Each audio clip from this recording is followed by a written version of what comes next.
मधुस जो दिल कहे के इस छोटे से परिवार को मेरा प्यार भरा नमस्कार। आज ना तो मैं पाकिस्तानी ड्रामा की बात करने वाली हूँ, ना ही अपने हिंदी कोई मूवीज़ या अपने आर्टिस्ट की बात करने वाली हूँ। आज मैं पहुँच गई हूँ देखो, मजाक नहीं उड़ा रही हूँ क्योंकि मुझको आती नहीं है भाषा।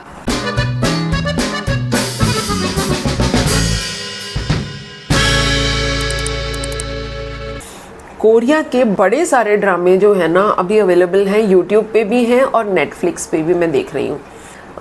अभी एक नया रिसेंटली देखा जो कि है तो बहुत पुराना, इनका 2019-20 का है, लेकिन मैंने अभी देखा है इसलिए मुझे लगा कि मैं आप लोगों से शेयर करूँ।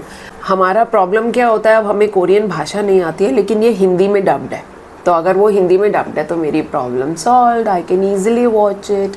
तो मैंने उठाया नेटफ्लिक्स पर Crash Landing on You. Crash Landing on You की थोड़ी सी स्टोरी आपको बता दूं। एक बहुत ब्यूटीफुल सी लड़की है, स्लिम ट्रिम, कोरियंस कैसी होती हैं लड़कियां, बहुत ही क्यूट लड़की। She is a business woman, business tycoon I should say, हाँ, CEO of a beauty products की कंपनी है उसकी, and she belongs to a very rich family also, जहाँ उसके भाई भी हैं, दूसरी कंपनीज चला रहे हैं। वो एक दिन पैराग्लाइडिंग करने जाती है और पैराग्लाइडिंग करते हुए तूफ़ान आ जाता है और तूफ़ान के साथ वो बह के कहाँ पहुँच जाती है, वो पहुँच जाती है नॉर्थ कोरिया। तो नॉर्थ कोरिया और साउथ कोरिया के बीच में है एक बहुत बड़ी लकीर जो बिल्कुल उसी तरीके से है जो किसी भी दो कंट्रीज़ का बॉर्डर होता है। वहाँ का इंसान यहाँ बिना परमिट के नहीं आ सकता, यहाँ का इंसान बिना परमिट के वहाँ नहीं जा सकता। लेकिन अब वो क्रैश लैंड हो गई, उसके ऊपर नज़र पड़ी एक मिलिट्री हैंडसम बॉय की। कुछ खाने को मिलेगा? इसे मार दूं। इनिशियली तो ये कि भाई हाँ उसको हैंडओवर करना है नॉर्थ कोरिया की गवर्नमेंट को, बट फिर उसको ये समझ में आ जाता है कि हाँ ये लड़की कोई स्पाई नहीं है, समझ में आ रहा है कि ये गलती से यहाँ आ गई है, तो अब वो उसको छुपाता फिर रहा है। मुझे मार ही डाला था। मुझे लगा ये मर गई। ये सब क्या हो रहा है कैप्टन जी? छुपाने में उसकी एक छोटी सी और टीम भी है उसकी, जो उसकी बटालियन कहते हैं ना, जिसमें 5-6 और उसके आर्मी ऑफिसर्स हैं, साथ में जवान्स हैं। तो उनकी मदद से एक छोटे से विलेज में जहाँ पोस्टिंग में वो किस तरीके से उसको छुपाता फिर रहा है, उसको अपनी फियांसी करके दिखा रहा है कहीं पर। साउथ कोरिया लौटने पर यहाँ जो हुआ उसके बारे में किसी से कोई बात नहीं करोगी। फियांसी दिखाने पे जो उसकी एक्चुअल फियांसी है वो टपक पड़ती है, तो उस सिचुएशन को वो लोग कैसे हैंडल कर रहे हैं। और बिल्कुल जैसे इंडियन ड्रामाज में होता है ना, बिल्कुल उसी तरीके इंडियन मूवीज़ में होता है, वैसी सिचुएशंस वहाँ पे भी आ रही हैं कि लव सीन्स भी हैं और कुछ बैड कैरेक्टर्स हैं, कुछ वेरी बैड कैरेक्टर्स हैं जो इनका बुरा करने की कोशिश कर रहे हैं। कैसे वो उसको साउथ कोरिया तक पहुँच जाता है।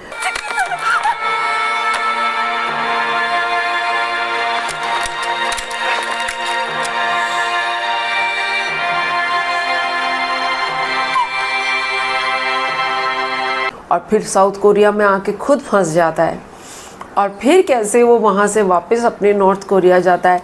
लेकिन दोनों का बीच का प्यार जो है वो अंजाम तक कैसे पहुँचता है, यही तो देखने वाली चीज़ है। जो वो लड़की थी वो बनी थी सैरी, बस शॉर्ट में बताऊँगी, पूरे नाम तो मेरे से बोले नहीं जाते। और जो हैंडसम बॉय वो था री जोंग ह्योक। आई होप मैं ठीक से प्रोनाउंस कर रही हूँ। ज़्यादा लंबा नहीं है, 16 एपिसोड्स हैं, हाँ 1-1 घंटे के हैं episode, but you are going to love this Korean drama. I sincerely loved it. कोई चीप सीन्स नहीं है, कोई शो ऑफ नहीं है, but for few kiss scenes जो वो भी बहुत ही नॉर्मल तरीके से दिखाए गए हैं, बुरे नहीं लगते देख के। मैंने इसी के चक्कर में वो चॉपस्टिक्स मंगा लिए हैं जिनको मैं यूटिलाइज़ नहीं कर पा रही हूँ अभी अपनी किचन में। जब खाना बनाती हूँ ना तो उसकी डंडी लेके, इससे ये इतना खाना, इतना आटा, इतना वो ये करती रहती है। इंस्पायर्ड कल्चर्स होते हैं ना, बहुत इंस्पायर करते हैं। हम दूसरों का खाना, हम दूसरों का रहन सहन उसको देखते हैं और उससे जो चीज़ें हम इम्बाइब कर सकते हैं ईजिली वो हम करते हैं। अच्छी वाली करनी चाहिए, बुरी नहीं करनी चाहिए, है ना। जुड़े रहिए और पाकिस्तानी ड्रामा के साथ साथ कुछ जो और मैं सजेशंस देती हूँ उनके भी रिव्यूज़ देखते रहिए।